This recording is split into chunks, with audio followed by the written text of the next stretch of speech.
akuluakulu zikuonekatu kuti nkhani yokhuza ndi ngozi ya ndege imene pa malemu asalosima komanso anthu ena 8 pa 10 Juni ku Chikangawa mu chaka cha 2024 yambana kupereka thukuta ku chipani cha Malawi Congress Party. Ena ake zikuoneka kuti kumeneko akutenthedwa mpaka kwaphikidwa propaganda kumeneko imene ikuzungulira masamba mchezo mukuphatikiza pamenepo ndikuti anakayiphamika pa sambalo la mchezo la Facebook la chipani chimene cha Malawi Congress Party. Enato kumazafunsa kuti kodi imeneyi ndi iti so imeneyo ayi ndithu makosana nkhani ndionena kuti kwakhala kuzungulira chikalata china chake chimene chikuchita kuonekeratu kuti chaphikidwa ku chipani chimenechi cha Malawi Congress Party, ndipo akutsutsa zimene anayankhula a Shadrack Namalomba masiku angapo apitawo. Tate tingoonako zimene anayankhula a Shadrack Namalomba pa nkhani yokhuza ndi ngozi ya ndege manager kenako tipiteni nkhani ndicho ngati muthe kuitsata bwinobwino.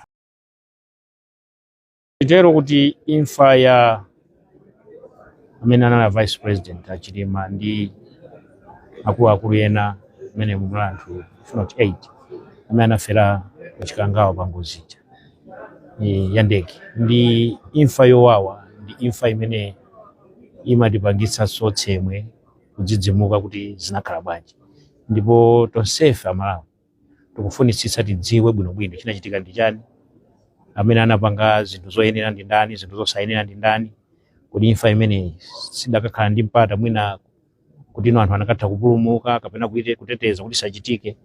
Ndiye nditero kunena kuti boma la Profesa Arthur Mutharika nalonso ndilofunitsitsa kuti nkhani imeneyi tiyimalizitse ngati mmene alili Malawi aliyense. Tonsefe pano tikufuna nkhani imeneyi tiyitseke, tidziwe choona chenicheni. Mabanja anthu amene anamwalirawo akufunanso chilungamo, abale awo akufuna chilungamo, tonsefe tikufuna chilungamo. Ndiye nditero kuti a president athu ali ndi chidwi kuonesetsa kuti chilungamo chimenechi chichitike. Ndiye mukumbukira bwino mbuyo muja anawuza walamula Minister of Justice kuti taonani bwino mafailo sakuti kudali malipoti adapanga ma investigation, taonani. Ndiye mukaona mundiuze kuti tipange njira yoti tiyenda bwanji. Ndiye zimenezozo a Minister of Justice yo apanga tisadamalize parliament ino akhalanso akubwera kufotokozera ku mtundu wa Malawi direction kapena kuti no uphungu umene a president apereka. Nditero kuti kutsogolo kutiona kuti no kutiyenda tiyenda njira yanji, cholinga chake nchakuti nkhani imene tifufuze olakwa apezeke ngati alipo olakwa, kuti tidziwe kuti chidachitika ndi chani kuti mpaka na atsogoleri athu ngati amenewo akafe imfa yowawa ngati imeneyi. Ndiye nditero kuti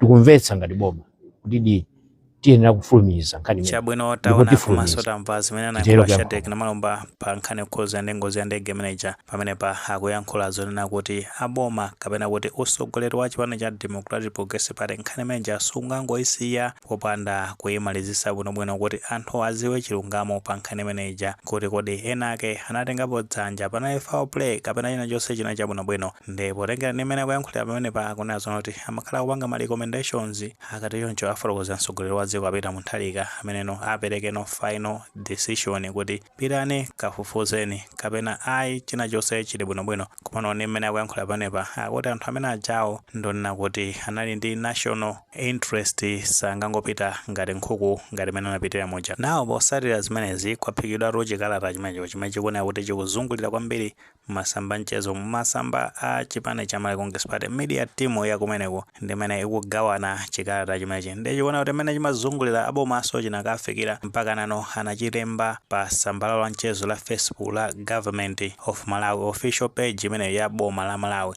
pamene akutsutsa kuti zimenezo ndi zabodza. Aboma sanakambebo nkhani imeneyo. Ndi nkhani yake kumazafunsa kuti ndiyoti chani chikalata chimenecho chikuti chani. Ayi ndithu chikalata chimenecho makosana chofotokoza zonena kuti a Shadrack Namalomba pa zimene ayankhulazi anangoyankhula kungofuna ndithu kunamiza mtundu wa Malawi, komano chilungamo chake ndichonena kuti akuti a Charles Muhangu amene ndi anduna azachilungamo ataona malipoti chifukwa tikutsatira muno nkhani yokhuza ndi malipoti amene iwo a Charles Muhangu anasayitanisa ku parliament mbuyomu pameneno parliament imakumana mu chaka cha 2025 paja cha mu November mu ndimene azayitanisa malipoti amenewo amene anachitidwa ndi akaswiri aku Germany aja BFU kuphatiza panepo kunalinso Commission of Inquiry jemasogozedwa ndi a Justice Jaba Alidi ndili katsala bwinobwino ku parliament kumene kuja anazayankhula pa 20 November 2025 kuti amaliza kuonaona malipoti onse kwangosanu zonena kuti apereke ma recommendations akamuza mtsogoleri wa dziko cholinga choti kukhale direction